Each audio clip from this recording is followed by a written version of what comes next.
The Dragon King never expected that none of the cats he raised would be easy to handle. This little white cat begged and pleaded to see what was beyond the forest. He wanted to find a place where no cat had ruled before, but the outside was dangerous. Besides humans and bears, there were many kinds of monsters, but he had heard all that before. The biggest obstacle was Uncle Dragon, but he was not giving up. No matter how long it took, he would convince him. Hard work paid off. The Dragon King finally gave in to his persistence, but he had one condition: to always know where he was. He would place a mark on him. He agreed happily, and set off right after. Now he just needed to find his own territory. He soon reached the mountain range, said to have monsters worse than bears. To get a good spot, he decided to go in, but first he needed to eat. He had been eating mice, and was tired of them, maybe a bird or squirrel. Just as he was about to hunt, he spotted a human girl above him. He had not sensed her presence at all. He told her she was too reckless. She was shocked to hear a cat talk, and thought she hit her head. He said his whole family could talk. He was done with her overreaction. Her hunting style would only work at noon, or she would get hurt. She said she had no other way. She was an orphan with no one to teach her. He learned one bird was not enough for everyone she lived with. 6 kids and a teacher. He respected her for learning to hunt alone, just to feed her family, so he offered to help. Meeting here was fate after all.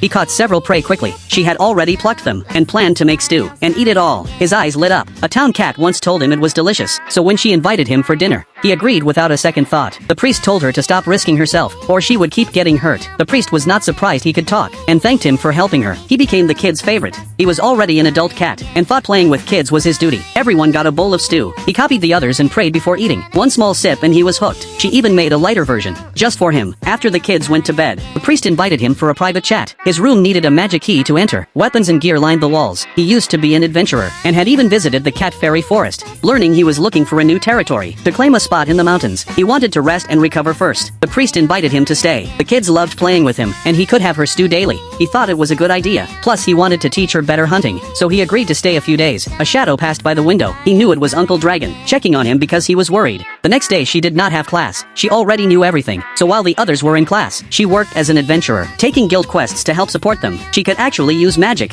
but only explosion magic, which was useless for hunting. Today she took a herb gathering quest. He knew the forest had many, usually used for medicine, but they had to be pulled out whole. The more the better, but the process was tedious. He asked why not use magic, but she only knew explosion magic. He had to do it himself. An aunt of his loved eating plant bulbs, so she invented this spell. In just 2.5 seconds one herb was collected.